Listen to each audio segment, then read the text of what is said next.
this morning, much lower, indicating a start to the second quarter. Not much different than what we've been used to in the last month. Joining us right now, though, on the market, someone who has called it right thus far, Mohamed Erian, Allianz's chief economic advisor. Good morning to you, Mohamed. Help us with where we are right now. You know, we've been talking about whether a bottom's in, whether there's any kind of stability that we're starting to see. Do you see it or not? So I've been pushing back, Andrew, against this notion that we had established a bottom. Do you remember I called it a counter-trend rally? Yep. That we were still on a downward trend. And I think we are. And the fact is, Andrew, most people haven't priced in the uncertainty surrounding, first, the duration and severity of the shock. Second, how long it will take to get the money that's being pushed out by policies into the hands of businesses. Third, how tricky the restart is. And finally, the post-crisis landscape. So until we price that in, unfortunately, it's still more of a downside for markets from here. And in terms of pricing that in, though, in terms of just walk us through the permutations with which you think it will get priced in and when? Meaning, so it's what going are to be the things sequentially. you think investors are still either looking for or they clearly, in your mind, must be missing at this point? No, look, we haven't seen this sort of shock before. We've never seen a sudden stop to the global economy. So cognitively, it's taking us time to appreciate. So, for example, a lot of people went into automatic rebalancing, not realizing that it is different this time around. And that's the favorable technical that we've had, and that's running out right now.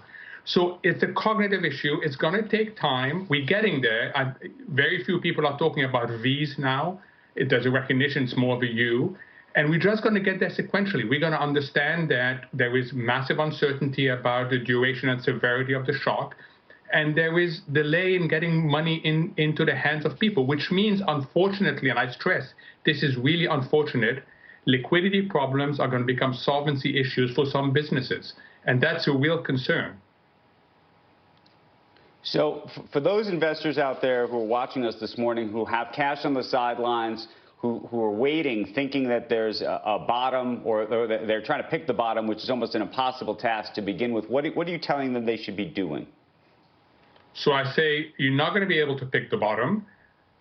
Whatever cash you have, divided over 5 installments, so the notion of averaging into the market, and make sure, if you really want to go in at this point, I wouldn't, but if you really want to go in at this point, do a fifth now, a fifth next month. I know it's not very sophisticated, but no one can tell you for sure how these dynamics are going to evolve. We simply have not seen this before.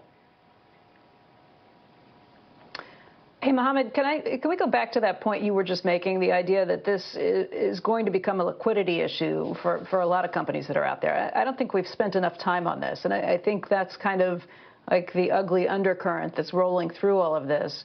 We may have seen this initial drop-off and this initial sell. If we can get back to normal quickly, maybe some of these businesses are okay. But I think there are a lot of companies that have taken on debt, a lot of things that have happened. And with this sudden stoppage, it changes the picture for everything.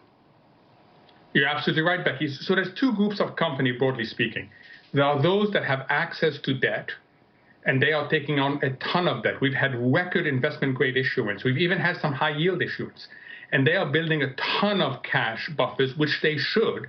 But when they come out, their earning power is going to be less. So their credit worthiness is going to be weaker. And on the other side, you have companies who unfortunately do not have access to loans or to debt issuance. And for them, a liquidity problem will become a solvency issue, which means a reversible shock will become a permanent capital impairment shock. So wherever you look, we're going to have to price in a different post-crisis landscape. And that's one of the 4 things that, as yet, markets haven't got their arms around. They will, but unfortunately, it means lower valuations from here. Hey, Mohamed, can you just walk us through your own timeline that you're using in your head to think about this crisis? Because, you know, we've asked basically all of our guests what their timeline is, and I would say right now a consensus timeline that you keep hearing is sort of a mid-May or even early June that there's some return. I don't even know what that return looks like. Some people think that that may be the consensus right now. I know some people think that's aggressive. I know other people who think that's not optimistic. So I get a sense that the timeline is even shorter in most people's mind, and that's what's priced in. And there's this notion that we can be date specific. At this point, we're going to turn the switch back on. And unfortunately, that's not how it works. First, we don't know where that date is. And secondly, it's not just a matter of turning the switch on. This is a very complicated restart that people haven't really thought about yet. I don't have a time, and I would encourage investors not to have a time. What I would encourage investors to do is first have the resilience for the journey. Make sure you can stick through this journey, which is going to be volatile. Second, have a few things that you're looking at to tell you when it is you're getting closer to the definition of a timeline. And third, have the agility to move when you see it. Don't get hooked on a particular timeline. Rather get hooked on these three processes. And that's how you're going to navigate a really difficult journey, but the destination will be better for markets. Given your concern about credit and liquidity turning into a solvency issue, for those investors who may own certain sectors or certain stocks, is there a certain screen that you would put on the market right now for those investors who are saying I should get out of certain things still at this point, based on what you're saying? So the trade is, and you've heard me say this for the last 2 weeks, up in quality, and you're still having an opportunity to go up in quality. So what does that mean? If you own a company that has any of these characteristics, you should go up in quality. One, if it has no cash reserves or insignificant cash reserves. Two, if it's very negative cash flow. And third, if it has a lot of debt falling due. If you own a company right now, you are betting not just on a bailout, you're betting on a bailout that's not going to undermine the capital structure.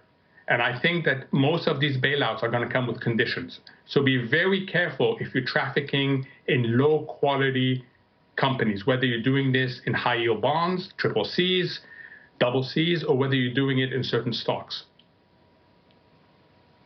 Okay. Mohamed Erian, always appreciate your time and your perspective and your smarts on all of this. And we look forward to talking to you again very, very soon. All right. When we